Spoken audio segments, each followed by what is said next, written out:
The storm was violent. Waves crashed against the boat like hammers. The disciples fought to stay alive in total darkness. And then they saw something impossible. A figure walking across the sea. Not swimming, not drifting, walking. Fear took over instantly. Some believed it was a ghost. Others froze in silence. But then a voice echoed through the storm. "It is I! Do not be afraid!" Before we begin, make sure to like, subscribe, and comment below. If you had been in that boat that night, would you have stepped out onto the water? This is the unforgettable story of when Jesus Christ walked on water. The day had already been extraordinary. Thousands had gathered to hear Jesus Christ teach. The crowds followed him everywhere. Some came for healing. Some came searching for hope. Others came because they believed something about him was different. And by evening, the people were exhausted and hungry. But there was almost no food, only 5 loaves of bread and 2 fish. To the disciples, it was impossible. How could such a tiny meal feed thousands? But Jesus told the people to sit down. Then he blessed the food, and somehow, the bread kept multiplying. The fish never ran out. 5,000 men were fed that evening, possibly far more when women and children were included. The disciples watched in disbelief as basket after basket overflowed with food. It was a miracle nobody could explain, but they had no idea. The greater miracle was still coming. After the crowds were dismissed, Jesus told his disciples to cross the sea ahead of him. They climbed into the boat and began sailing across the Sea of Galilee. Meanwhile, Jesus went alone to pray on a mountain. Night slowly covered the water. At first, the journey seemed normal, but suddenly, the wind changed. The calm sea turned violent. Waves slammed against the boat. The disciples struggled desperately against the storm. Several of them were experienced fishermen. They knew these waters well. But this storm terrified even them. Hour after hour passed. The boat was pushed farther from shore. The wind screamed across the darkness. And still, Jesus had not come. Imagine the fear in that moment. No engines, no rescue teams, no lights in the distance, only darkness, only thunder, only the sound of water crashing against wood. The disciples were exhausted. And then, they saw a figure moving across the waves. At first, they could hardly believe their eyes. Someone was walking toward them, on the water, not sinking, not struggling, walking calmly through the storm itself. Terror swept through the boat. The disciples cried out in fear. "It's a ghost!" Because what they were seeing defied reality. Human beings do not walk on water. The laws of nature say it cannot happen. But the figure kept coming closer, and then the voice came through the wind. "Take courage. It is I. Do not be afraid." It was Jesus. In that moment, something incredible became clear. The storm terrifying the disciples was completely beneath his feet. The waves that threatened their lives could not threaten him. Everything nature controlled over humanity, Jesus controlled over nature, and one disciple suddenly made a shocking request. The disciple was St. Peter.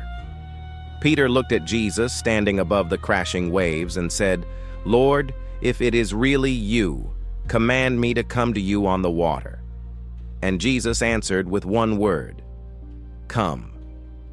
Imagine the silence in the boat. The storm still raging, the waves still crashing, and Peter slowly stepping toward the edge. Every instinct in his body must have screamed not to do it, because people sink. That is what humans do in deep water.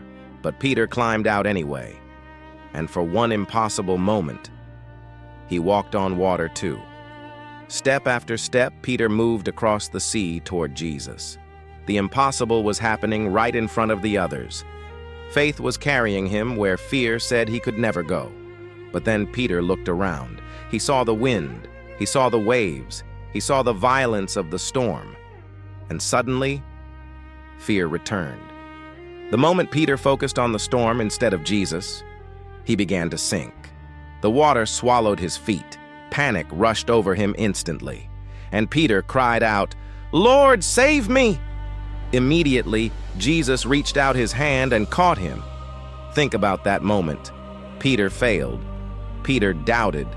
Peter lost courage. But Jesus did not let him drown. Then Jesus asked him a question that echoes through history.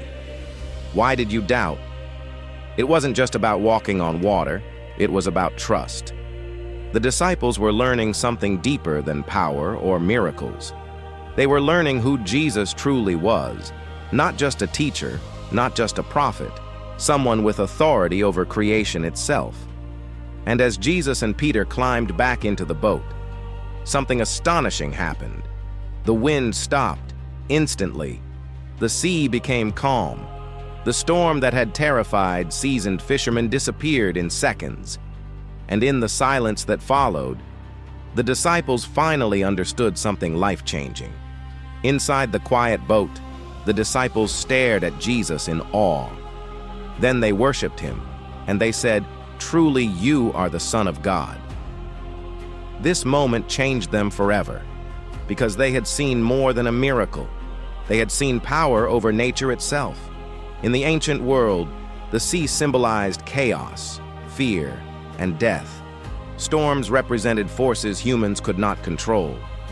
But Jesus walked across those forces as if they were nothing. The message was clear. The things humanity fears most are not beyond his authority.